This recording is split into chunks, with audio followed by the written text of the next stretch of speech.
আমি গর্বের সাথে বলতে চাই যে এই এনায়েতুল্লাহ আব্বাসের মতন একজন ধান্দাবাজ পীর সে নিশ্চিতভাবে রাজাকার। এনায়েতুল্লাহ আব্বাসী বলেন, চরমোনায় পীর বলেন, তারা সেই অর্থে সবাই রাজাকার এবং এই ব্যাপারে আমার বিন্দুমাত্র দ্বিধা নেই তাদেরকে রাজাকার বলতে, তারা যেদিনই জন্মগ্রহণ করে থাকুক না কেন।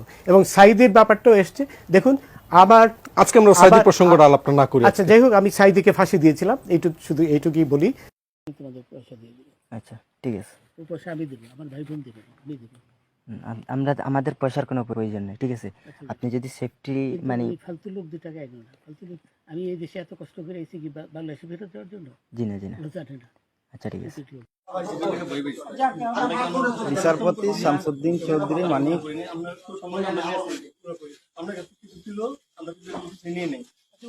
আচ্ছা ঠিক আছে, ওকে। কোন সমস্যা হলে বলবেন, আমরা কেউ পালন হবে না, ঠিক আছে? আমরা পালন কেন না পালাবো, আমাকে মেরে ফেলতে কেউ মারবে না, কেউ মারবে না। আপনি বলবেন কি আগে জনগণ না তখন একটা শৃঙ্খলা ছিল তো, আমরা তাই জন্য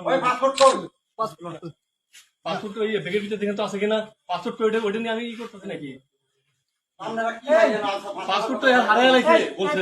তোমরা কাপড় লাগাও না, তোমাদের পয়সা দিয়ে দেবো। আচ্ছা ঠিক আছে, ওই পয়সা আমি দেবো, আমার ভাই বোন দেবে, আমি দেবো। আমরা আমাদের পয়সার কোনো প্রয়োজন নেই, ঠিক আছে?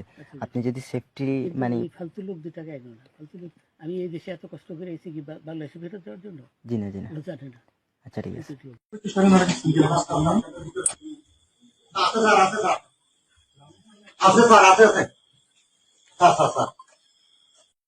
তোমাদের পয়সা দিয়ে দেবো। আচ্ছা ঠিক আছে, ওই পয়সা আমি দেবো, আমার ভাই বোন দেবে, আমি দেবো।